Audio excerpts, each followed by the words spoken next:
Action, it's Tottenham Hotspur against Manchester United. What a game. Yeah, great game. Because you just don't know what to expect. That's the thing. You can say that United are better, and they are, for sure. They have corrected some of the mistakes or the issues or the fragilities that they had last season, for sure. But how good are they really? I don't think you know. Yeah, okay, you win away at Liverpool, but it's still not, I think, the level that Amorim would want them to be. And for Spurs, their home form has been so bad that I don't know how they're going to play. I don't know who can carry this team at all. They lack creativity, especially at home when they have the ball. So this should be really good fun to watch, especially if you're neutral. Yeah, repeat of the Europa League final. And we know Spurs had a great time against Manchester United last season, right? Well, they certainly did. Your stat, 4 games, 1 all 4. I won't take the credit for that. But it's difficult to use that because under Thomas Frank, they're a different team. Okay. I'm with you, Jules. Both sides are just so unpredictable. And I don't know, Spurs... I feel there's sort of this undertone there. You know, we've seen players unhappy at full time. The Chelsea game felt they were so poor. Sort of the weeks before that against Newcastle, they lose 2-0. That game they weren't as poor, but you've probably gone off that thinking, well, it's a painful defeat. So I'm still a little unsure of what we're seeing from Spurs, and I think maybe Thomas Frank is still trying to address some smaller issues. I think he's fairly settled in his back four. But further up the pitch, I'm not sure about, Simons, I'm not sure. Kudus, Yeah, that is the main concern, isn't it? Because they've had the second fewest shots in the Premier League. And as Rachel mentioned, they were poor against Spurs, especially going forward. Their top scorer is a centre-back. Yeah, Mickey van de Ven with 3 goals. Same in the Champions League, he's got 3 as well. The expected goals against Chelsea at 0.05 at home is unacceptable. I don't care. You can play against the greatest team in the history. You're not trying. Don't tell me, and you should have lost 4-0 easily that game if Vicario doesn't make some great saves. He has to sort out, I understand Thomas Frank being more pragmatic and trying to sort out the defence first, and it's easier to do, to be fair, than putting together a great attacking plan and patterns of play with the ball and all that kind of movement. That takes much longer than sorting out your defensive line and your defensive structure. However, you win games by scoring goals, not by not conceding. Not conceding, you don't lose, but you don't win games. So I'm just not sure. Some of those mistakes, again, it was Van de Ven doesn't make those mistakes like that regularly, right? Jet Spence neither, or Xavi Simons neither. But in this game against Chelsea, they were just all over the place, and that's a worry for me, because if he can't even sort out the defensive side of it, which he's more known for, I'm not sure attacking-wise he will ever do wonders, because that's not the kind of manager that he is anyway. What does it tell you when that's happening in a defence? And as Jules mentioned, it's not typical to see from Spence, from Van de Ven either. Yeah. Well, those little moments there, that's actually more mindset, because structurally they're fine. Yeah. But Van de Ven there tries to, do a quick little shift of the ball to break the tackle. I'm not sure he does that, and they're playing Chelsea. I think I would expect them to respect Chelsea, and it's, London derby to some degree. You can choose in those moments to be like, I'm just going to put my foot firm through this. And there's moments where you do that, and it's not a reflection of whether you're one of these tough centre-backs, whether you're a nice football-playing centre-back. There are just moments where it's like, do you know what? It's actually better we just deal with this and we'll get the ball that's more of like a mindset, going into the game. And I think those are mistakes that altogether, because in the Premier League, teams will take those chances. Any Premier League team, even teams at the bottom will score those chances if you give them. So that's more a mindset thing rather than a structure thing, which, it looked like they responded, because in midweek in Europe, Champions League, they were very dominant. So, I think he's just... does take time, but those are the mistakes they have to cut out.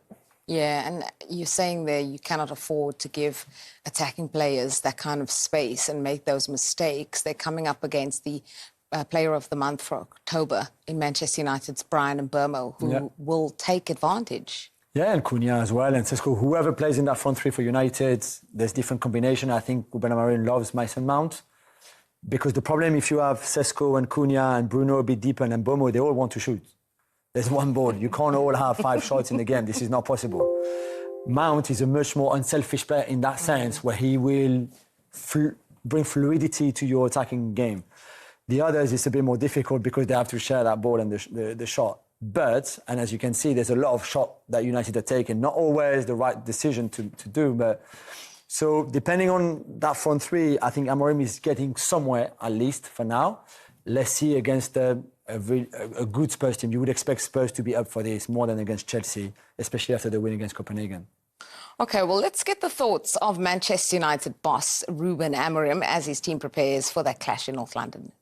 We are a better team. We play better. We understand the game better. I think we are more confident. We reached that final confident that we could win because we were doing well in Europe. But in this moment, we play with a different confidence. We manage better the moments of the game. But if you remember that game, they have that shot on the goal, they won the game. So I expect a different game, that we can play better, but also to have a little bit luck to help us to win the game. Okay, so he clearly has no interest in that stat of them having played 4 times last season and Spurs won all 4. He says, you know, they can play a little bit of a different game and get some luck. Oh, Man United back. I would love to confidently say that they are. There have been improvements, and I think that's probably the best place to land it, because I feel in the last seasons, every time they've got a result, it's been, can they be? Is this going to be the change? Is this a change? And I think we've sort of had enough of that. But they have actually, in the last sort of 5-6 weeks, built up a run of results where you can say there is some consistency starting to be seen. And I do think Cunha is a big part of that, and Mbeumo has been a real sensation as well. And they are the ones, I think, when you watch United, they do bring an enjoyment that probably the fans feel they've not been able to enjoy. Yeah, I agree. And the thing is, they don't play in Europe. And this is massive. And I know Spurs had an easy game against Copenhagen, but it's still another game. You don't train on the Tuesday before. You play on the Monday for the Tuesday game. Wednesday is you warm down. Then it's Thursday, Friday you play Saturday. They had the whole week to prepare tactically, physically, mentally for every game. And this counts. And Arsenal should count. Because everybody else is playing in Europe, even Crystal Palace. There's so many English teams in Europe, you can't count them anymore. So let's make it count if you're United and Amorim. Yeah, Amorim, the manager of the month for October. And actually, Manchester United are 4 in a row unbeaten. They've never gone 5 in a row unbeaten under Amorim. I'm wondering if your predictions say that they can do that. Let's save it for the end of the show, though. He's still a young striker. He's still obviously adapting to the Premier League, to a team that feels like it's still growing in their own confidence. Do you think Gary's comments a bit harsh or fair? Look, I think he's obviously got an emotional attachment to it because of it being Manchester United. Listen, he's underperformed, 100%. We all know that. It takes time. We've been in dressing rooms before when players, let alone players coming from abroad, even players that move up and down his own country, it takes time to set into a new environment, a new culture. We don't know if there's family involved, who he's had to bring over. The price tag as well. You know, they was crying out for a striker to come and sort of save Man United. So there's been a lot of pressure on there. And yeah, listen, it will take time. But what Ruben Amorim's saying there, he's in an environment now where we're going to help him as much as possible, and we'll get him to the top. Yeah. Do you think, Rob, the senior players will be around him a lot in this moment, or is it just a case of kind of let him figure his own feet out? You'd hope so. You'd hope they get around him and say, look, we've been through it. You look at Bruno Fernandes, he gets criticised from every angle. Yeah. He's the shining light of the team at times. And you look at Rasmus Højlund last season, was miles off it apparently. Now banging in goals for Napoli. So you're looking at it saying this is a recurring theme here. This is not just Šeško himself. So Manchester United have been way off it. They've been getting their act together now. So you're thinking, well, let's back him, let's support him, let's help him get through this. And with him, we'll get through it. And we're showing signs of life. We're showing signs of form. We can work with him. The manager's getting every week to training with the team because they've not got European football. They're out of the League Cup. So they've got time to deal with him. So you've got all these things, facets working for you. Yeah. Make it work for you. Yeah, I mean, we've seen, it obviously, as you say, it is getting a little bit better. It feels like a little bit of consistency that they're building on. Jamie Carragher had that famous quote about Casemiro when he said, leave the football before the football leaves you. But even Casemiro, he's, building in confidence. He's got 2 goals back to back. Do you think he's still, good enough for the Premier League? Do you think he's still up there? Yeah, he is. I mean, he's put in some real solid performances. I think it's been helped him scoring goals, first of all, and vital goals at that. But it's been helped in a way, and Ruben Amorim's been really, really clever with his formation, that 3-4-3.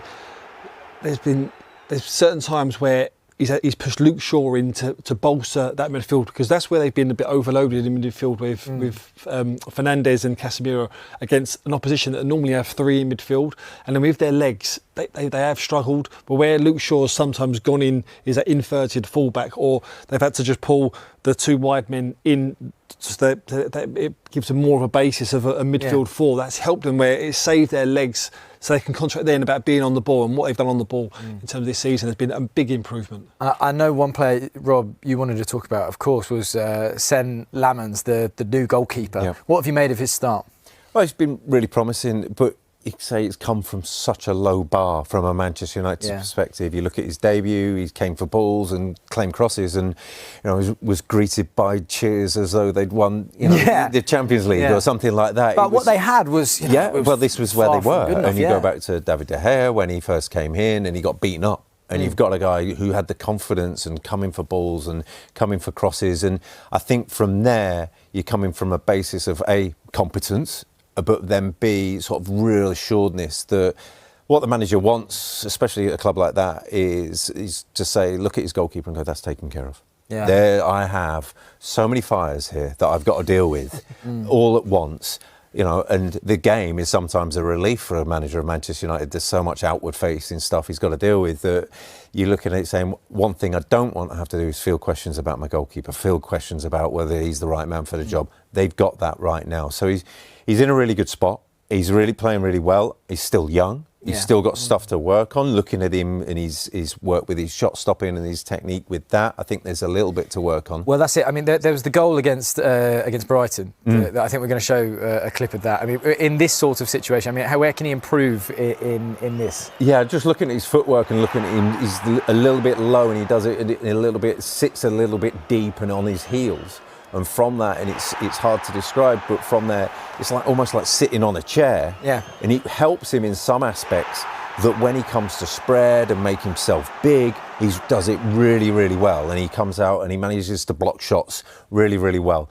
But in the aspects like this, you're looking at it thinking, he's not just quite getting into his full dive, his full triple extension through his ankle, his knees, his hips. You're looking at that. That's where you fully get your power from. It's because he's sat a little bit deep and he's a little bit on his heels. Then he's saying it's really hard to get your footwork in to then explode into a dive. And you're just looking at something like that. You say, he's got time. He's going to let in goals, which are fantastic free kicks like that. Yeah. But when you go to the next level, when you go to making big saves to win you the league, win you the Champions League, you're looking at one-off big saves. You look at Courtois in the week against Liverpool. Fantastic, just huge moments and saves. Those are the things you go to. That's the next level. And that's just a little thing you're looking at him going, great start, the next level's there. Do you think that potential is there for him? Yeah. This is the thing. In that it's hypercritical. Top bracket. It's hypercritical. But you're saying you've shown the competence. You've got people on your side. You've got people like Peter Schmeichel going, yep, this is the guy.